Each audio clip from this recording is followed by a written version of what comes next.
Friends, कैसे हैं आप लोग। आप सुन रहे हैं कहानियाँ जो आपको हंसाती है, गुदगुदाती है, रुलाती है और इस भीड़ भाड़ वाली ज़िंदगी में दो पल सुकून की दी जाती है। तो मैं हूँ आपका दोस्त और आज मैं आपके लिए लेकर के आया हूँ एक कहानी। मधु आज सुबह से ही बहुत खुश थी। आज लगभग 15 साल बाद उसे शिवरात्रि के त्यौहार में अपने घर पर रुकने का मौका मिला था। मधु 10वीं के बाद आगे की पढ़ाई के लिए अपने गांव से शहर चली गई और वहीं इंजीनियरिंग करके शहर के ही एक बड़े सी मल्टीनेशनल कंपनी में सॉफ्टवेयर इंजीनियर के पद पे काम करती थी।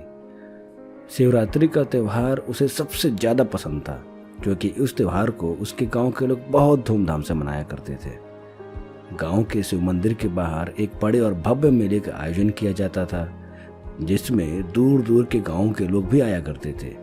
जलेबियाँ, रसगुल्ले, हलवा सोहन, तरह तरह की मिठाइयाँ मिलती थी, बड़े बड़े झूले होते थे और जादूगर गोगा अपने जादू से बच्चे और बूढ़े सबका मनोरंजन करते थे। जादूगर गोगा के जादू को देखकर अच्छे अच्छे लोग अपने दांतों तले उंगलियां दबा लेते थे और बच्चे तो बस उन्हीं की तरह बनना चाहते थे। सर्कस में हाथी को देखकर मन खुश हो जाता था और जोकर के शरारतों पर जोर जोर से ठहाके लगाता था। बड़े वाले झूले पर बैठकर चिल्लाने में जो मजा आता था वो मजा भला किसी और चीज में कहाँ। तरह तरह की मिठाइयाँ, झूले, कपड़े और खिलौनों के बीच मधु का सबसे पसंदीदा खिलौना था मिट्टी के खिलौने। हर साल मेले में मिट्टी के कबूतर, तोता, चिड़िया, छोटे छोटे मिट्टी के घर, गुड्डे गुड्डिया और मिट्टी के बहुत सारे रंग बिरंगे गुल्लक मिलते थे। मधु जब छोटी थी तो अपने दादाजी की उंगली पकड़कर वो उस मेले में जाती थी और हर साल मिट्टी के कुछ खिलौने और एक प्यारी सी छोटी सी गुल्लक लेकर के आती थी। उस गुल्लक में वो पापा मम्मी से, दादा दादी से और कभी कभी घर में आए मेहमानों से जो 1 रुपए का सिक्का मिल जाता था वो उसे उन गुल्लक में डाल देती थी। उस मेहमानों से जो 1 रुपए का सिक्का मिल जाता था वो उसे उन गुल्लक में डाल देती थी। उस 1 रुपए के सिक्के को गुल्लक में डालने में जो आनंद मधु को आता था, ऐसा लगता था कि मानो पूरे दुनिया का खजाना मिल गया हो। आज 15 साल बाद 30 साल की मधु के अंदर फिर वही उत्साह था।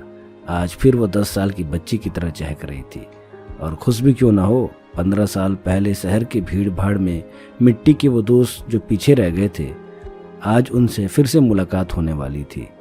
आज वो फिर से मिट्टी का गुल्लक खरीदने वाली थी। मधु आज सुबह जल्दी उठ गई थी। सुबह सुबह नहा धोकर महादेव की पूजा करके मेला जाने के लिए तैयार हो गई। मधु की माँ मधु से बोली, अरे 9 बजे तक सोने वाली लड़की आज 6 बजे उठकर नहा धोकर तैयार हो गई, क्या बात है। मधु खुशी से चहकते हुए बोली, अरे माँ, आज शिवरात्रि है ना, तो शिव मंदिर के बाहर लगे मेले में जाना है। मधु की माँ बोली, क्या तुझे आज भी वो मेला याद है? मैंने सोचा कि तू कब का भूल चुकी होगी। मधु, अरे माँ, ऐसे कैसे भूल सकती हूँ, वो मेरा सबसे प्यारा मेला है। बस शहर की भीड़ भाड़ में थोड़ा सा खो सा गया है, लेकिन आज इतने सालों बाद मैं शिवरात्रि पे घर पे हूँ ना, तो मैं आज इस मेले में ज़रूर जाऊँगी। मधु की माँ बोली, लेकिन बेटा अपनी उम्र तो देख ले, 30 साल की हो गई है, 6 महीने बाद शादी है तेरी, इस उम्र में मेला जाएगी, लोग क्या कहेंगे। मधु बोली, माँ, जिंदगी जीने और काटने में अंतर होता है और मैं ज़िंदगी काटना नहीं, जीना चाहती हूँ और ज़िंदगी जीने की कोई उम्र नहीं होती। इतना कह के मधु अपने बड़े भाई के 5 साल के बेटे बबलू को साथ लिए मेले की तरफ चल दी। वो सबसे पहले शिव मंदिर गई, भगवान शिव की पूजा की और उसके बाद मंदिर के पीछे लगे मेले की तरफ चली गई। मेले में तरह तरह के झूले आए थे, मिठाइयाँ थी, चाट और गोलगप्पे के ठेलों पे औरतों और लड़कियों की भीड़ लगी हुई थी। मौत के कुएं के टिकट के लिए मर्दों की लंबी लाइन लगी हुई थी। बच्चे खिलौने और मिठाइयों के लिए अपने माता पिता से जिद कर रहे थे और मेला प्रशासन की तरफ से लाइन में चलने और जेब कतरों से सावधान के अनाउंसमेंट भी हो रहे थे। मधु सबसे पहले चाट और गोलगप्पे के ठेले के पास गई और कुछ गोलगप्पे खाई। फिर उसने अपने भतीजे के लिए आइसक्रीम खरीदा, उसे गुब्बारे दिलाई और दोनों मिलके बुढ़िया के बाल खाए। और अब बारी थी बड़े झूले की। कुछ देर तक लाइन में खड़े रहने के बाद मधु का भी नंबर आ गया और अब वो अपने भतीजे के साथ झूले पर बैठ गई। झूला चलना शुरू हुआ। जब झूला ऊपर से नीचे आता तो मानो पेट में गुदगुदी सी हो रही हो, और इसी गुदगुदी से बचने के लिए सब जोर जोर से चिल्लाते। थोड़ी देर बाद मधु और उसका भतीजा दोनों चिल्लाने लगे, और झूले पे बैठ के चिल्लाने में जो मज़ा आता ना, ये मज़ा शायद कहीं नहीं मिलता। थोड़ी देर तक झूले पे झूलने के बाद झूले से उतर कर दोनों बहुत खुश थे और अब घर जाने की तैयारी थी। मधु घर जाने से पहले अपने पुराने दोस्तों से मिलना चाहती थी, मतलब वो मिट्टी के खिलौने, वो रंग बिरंगे गुल्लक, उन सबको अपने साथ ले जाना चाहती थी। वो उन मिट्टी के खिलौनों को पूरे मेले में ढूंढने लगी। उसे खिलौनों के बहुत सारी दुकानें मिली, जहाँ पे चाइनीज लाइट वाले खिलौने थे, प्लास्टिक के गुड्डे गुड़िया थी, इलेक्ट्रॉनिक गुल्लक था, रिमोट वाली चिड़िया थी, लेकिन उसे मिट्टी के वो खिलौने कहीं नहीं मिले। वो पूरे मेले में ढूंढने लगी, लेकिन उन खिलौनों का कहीं भी दूर दूर तक नामो निशान नहीं था। शायद अब बहुत देर हो चुकी थी। मिट्टी के उन खिलौनों की जगह शायद अब ये प्लास्टिक के चाइनीज खिलौने ले लिए थे। मेले की सारी खुशी अब मायूसी में बदल गई थी। वो अब मेले से बाहर निकल रही थी, तभी उसकी नज़र एक 70 साल की महिला पे पड़ी, जो ज़मीन पे चादर बिछा करके मेले के एक कोने में कुछ मिट्टी के खिलौने बेच रही थी। मधु पास गई और देखी कि उसके पास वही रंग बिरंगे गुल्लक, मिट्टी के गुड्डे गुड़िया, मिट्टी के चिड़िया, मिट्टी के घर और गाय भैंस थी। मधु इन खिलौनों को देखकर बहुत खुश हुई, और वो 70 साल की अम्मा भी मधु को देख करके बहुत खुश हुई। शायद मधु उनकी पहली ग्राहक थी। वो 70 साल की अम्मा ने मधु से पूछा, बेटी क्या चाहिए तुम्हें? मधु के चेहरे पे खुशी की लहर दौड़ पड़ी।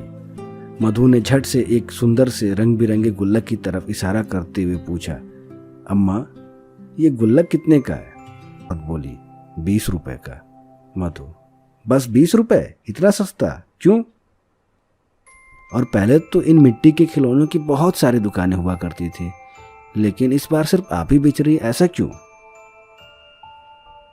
इतना सुन के उस औरत की आंखों से आंसू गिरने लगे। वो बोली, बेटा आज सबको प्लास्टिक के लाइट वाले ही खिलौने चाहिए। लोग 100 रुपए 200 रुपए के प्लास्टिक के चाइनीज खिलौने खरीद लेते हैं, पर 20 रुपए के मिट्टी के खिलौने कोई नहीं खरीदता। इसलिए धीरे धीरे हम में से बहुत सारे लोग मिट्टी के खिलौने बनाना और बेचना बंद कर दिए। कुछ लोग कहीं मजदूरी के लिए चले गए, तो कुछ लोग प्लास्टिक के खिलौने बेचने लगे। मेरे पास ना तो इतना पैसा है कि मैं प्लास्टिक वाले खिलौने खरीद सकूं, और ना ही मैं अपने मिट्टी के खिलौने को खुद से अलग करना चाहती हूँ। ये मेरी आत्मा से जुड़े हुए हैं, और इनको खुद से अलग करने का मतलब ये हुआ कि अपनी आत्मा को खुद से अलग कर देना। अम्मा की बात सुनकर मधु की आंखों में आंसू आ गए। उसने अपने पर्स से सारे पैसे निकाले, जो लगभग 4000 रुपए के आसपास थे, और उस अम्मा के पैरों पर रख दिए, और मिट्टी के बहुत सारे खिलौने लेकर घर वापस आ गए। दोस्तों, हमारे देश में न जाने ऐसी कितनी कलाएं, कितनी संस्कृतियां हैं जो आधुनिकीकरण की भेंट चढ़ रही हैं। अम्मा जैसे कितने सारे ऐसे लोग हैं जो इन कलाओं के एक समय में राजा हुआ करते थे, और आज वो एक वक्त के खाने के लिए मोहताज हो गए हैं। जो कभी हमारे साथ हुआ करते थे, हम आज उन्हें अकेला छोड़ते जा रहे हैं। हमारी संस्कृति आधुनिकीकरण की भेंट चढ़ती जा रही है। तो मैं चाहता हूँ कि आप इसे ज़्यादा से ज़्यादा फैलाएं, ताकि हमारे देश के लोग ऐसे कलाकारों के प्रति संवेदनशील हो सके जो हमारे संस्कृति को बचाए रखे हैं, जो हमारे संस्कृति के जन्म से ही इसके साथ जुड़े हुए हैं। तो दोस्तों, आज के लिए इतना ही। मिलते हैं अगले एपिसोड में फिर किसी कहानी के साथ।